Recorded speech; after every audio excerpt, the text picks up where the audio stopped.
Hello, I'm Dave and this is Logan, out once again for a walk in the countryside. Thanks for joining us.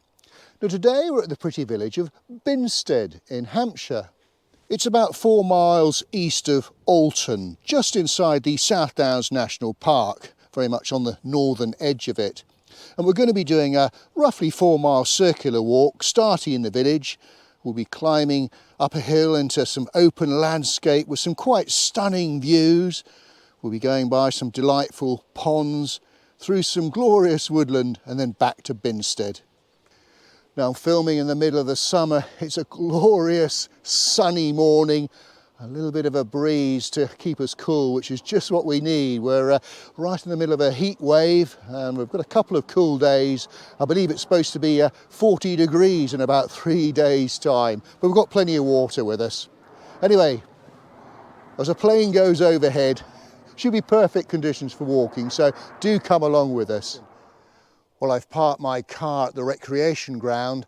Let's have a little wander through the village before we head out into the countryside. Well, just making my way along the main street that goes through the village.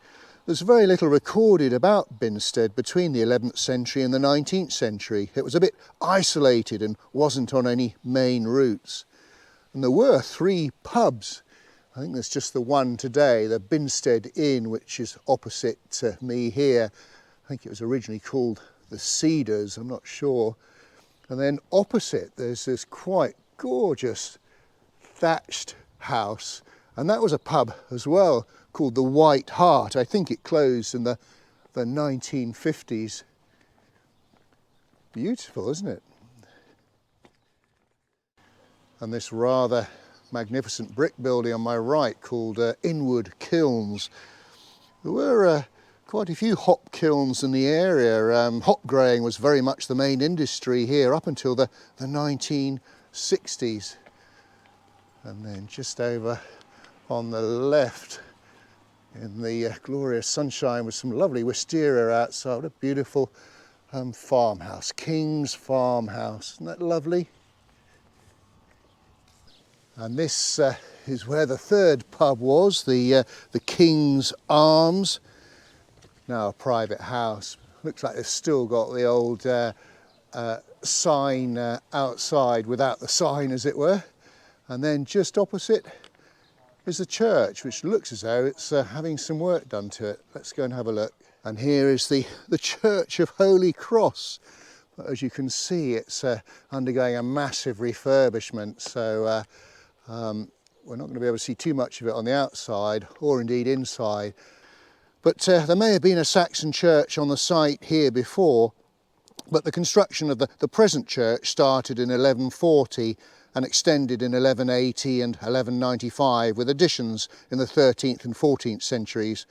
There was a major restoration in 1863, and up until 1865 it was a chapel of nearby Alton. And it consists of a nave, chancel, north and south aisles, north and south chapels, a west tower, vestry and south porch. And the oldest part is in fact the chancel, which is 12th century. The north and south aisles were added in 1180, and the tower appears to be 13th century, judging by its plain arch. And it's got quite a shortish spire. I think it's got 6 bells. And the spire, which is octagonal, I think was restored in 1993. But as I said, you can see, looks like there's a further restoration going on as we speak. Now in the northwest corner of the churchyard there's a very famous grave. It's in front of me here. It's that of Field Marshal Bernard Law Montgomery, 1st Viscount Montgomery of Alamein. Of course commanded the British 8th Army, the Desert Rats, during the Western Desert Campaign of the Second World War, amongst many other notable positions and deeds that he did. He died in 1976. He actually lived at Islington, which is about 4 miles northeast of Alton.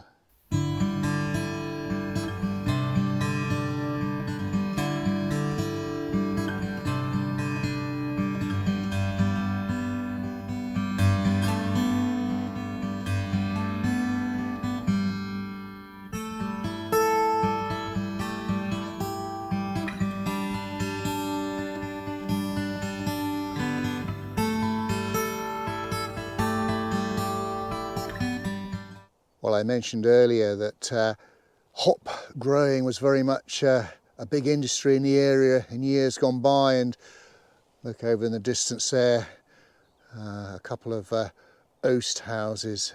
I think there are quite a few in the area, and they're just slowly panning round some quite exquisite scenery to enjoy in the morning sunshine. And this crop, I think it's potatoes, being irrigated. We haven't had rain for quite a few weeks.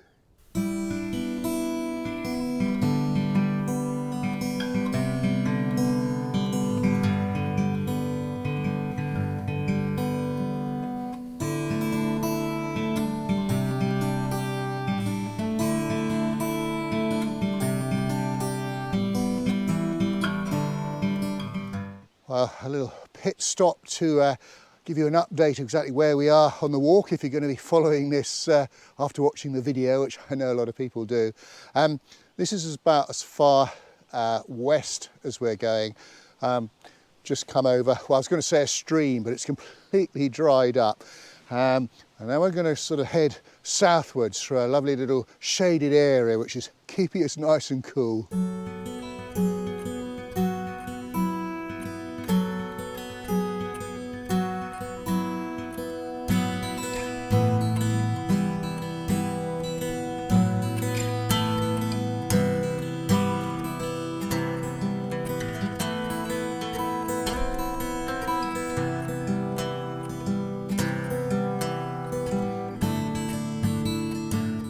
Well, this is a really gorgeous spot here. I think it's called 40 acres on the map. But if I just pan around, we've got these quite enchanting lakes. This is the first one here on my left. Interesting, it doesn't appear on a 1958 map, so I'm guessing it's a relatively new construction, as it were, maybe for fish, I don't know. Beautiful with the lilies just in front of me here. Well, this is just a little bit further along, so hopefully the sun isn't going to get in the screen. But I'm actually standing on top of a man-made bank, which is obviously presumably made when the lake was formed. There's definitely fish out there for sure. Wow, what a quite beautiful view and scene. It's another one of the lakes here. We're actually on the outskirts of a wildlife conservation area. We can't actually get any nearer than this. We're actually going to circumnavigate it on our walk, but even from this distance you can certainly enjoy it. Aha, it looks like we can go into the conservation area in this bit, but I've got to keep Logan on a lead, and it looks like we've got an uphill bit. Now, where's my hound? You're going to pull your old dad up. Good boy. Keep going. Well, I've got a field of peas here.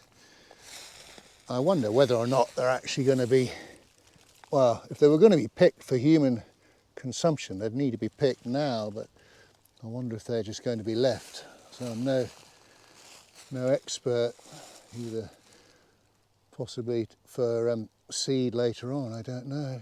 But I mean, they're better looking than the ones I've got at home in my veg patch, that's for sure.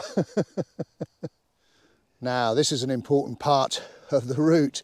So we've been walking along in the shade of these trees on the right and the field of peas on the left.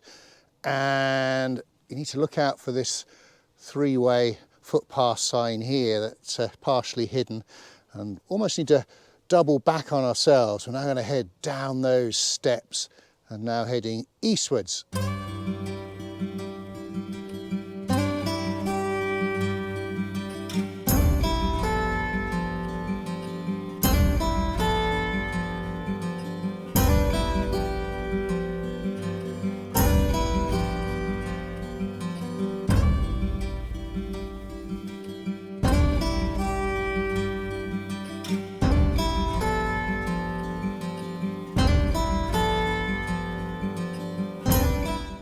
whew, a little uphill bit. Good excuse to just stop and take in the views, which they really are quite stunning. And of course, you know, not a cloud in the sky today. It really is gorgeous. Now, as I'm wandering along here, a few folk have contacted me recently and wanted to know what editing software that I use. So what I'll do at the very end of the video, I'll go through that in more detail. Well, this is the first of a couple of farms that we're going to go through. This is Stubbs Farm, and what a beautiful farmhouse. Isn't that lovely in the sunshine? Love the willow tree on the right as well. And yet another quite glorious view looking across this field here. Obviously it's just been harvested, and then the far distance I can make out that's the spire of Binsted Church, and then just panning across to my right, a crop of maize that's probably still got another couple of months or so to go. We've just passed by our second farm, South Hay Farm, and just in front of me here, can't see too much of it, is South Hay House, which really is quite a splendid building. I think the middle bit is 17th century, the western bit is 18th century, and then the eastern bit I think has 20th century additions, but I say it is private, and this is about the most we're going to be able to see of it.